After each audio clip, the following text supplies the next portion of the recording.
Pernah mendengar kejadian aneh saat seseorang pergi ke Tanah Suci? Baik tengah menjalankan ibadah umroh maupun haji. Kejadian di luar nalar ini bisa sesuatu yang baik atau sebaliknya. Bisa juga orang itu tengah mendapat balasan dari Allah atas perbuatannya. Suatu hari ada seorang kiai asal Jawa. Sebut saja namanya Mansur, bukan nama sebenarnya. Kiai Mansur ini memiliki kesempatan untuk menjalankan ibadah umrah pada tahun 1992.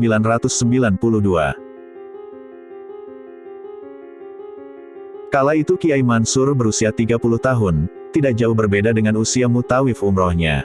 Sesampainya di Makkah, mutawif itu merasa aneh dengan gelagat Kiai Mansur ketika memasuki kawasan Masjidil Haram.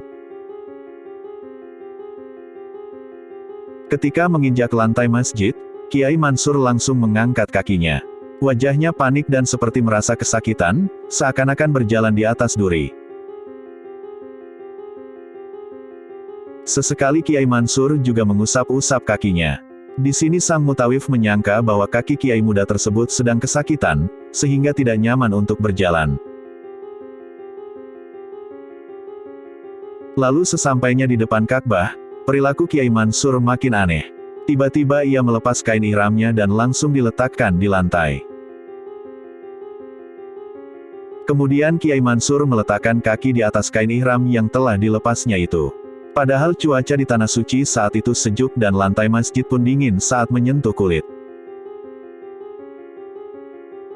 Saat sedang tawaf, Kiai Mansur tiba-tiba langsung berlari dan melempar kain ihramnya, kemudian berdiri lagi di atasnya.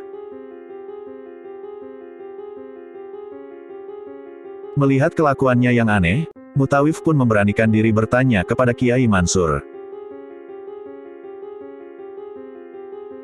Saat kakiku menginjak lantai Masjidil Haram, seperti berjalan di atas bara api. Ini sangat menyakitkan, panas, sakit, kata Kiai Mansur. Melihat keterangan dari Kiai Mansur, sang mutawif merasa heran karena apa yang dirasakan itu tidaklah dirasakan oleh jamaah lainnya, termasuk dirinya. Lalu mutawif bertanya kepada kiai muda tersebut, apa yang telah diperbuatnya sebelum pergi ke Tanah Suci. Barangkali ada sesuatu yang Kiai Mansur masih terbawa hingga akhirnya Allah pun menegurnya saat sedang umroh. Kiai Mansur akhirnya mengakui bahwa selama ini ia sering meminta-minta sumbangan dengan mengatasnamakan agama demi kepentingan pribadi.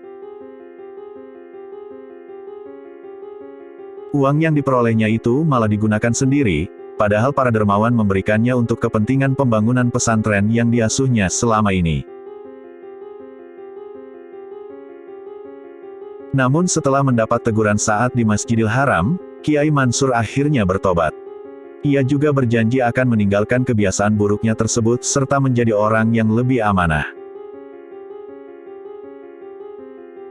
Wallahu a'lam bishawab.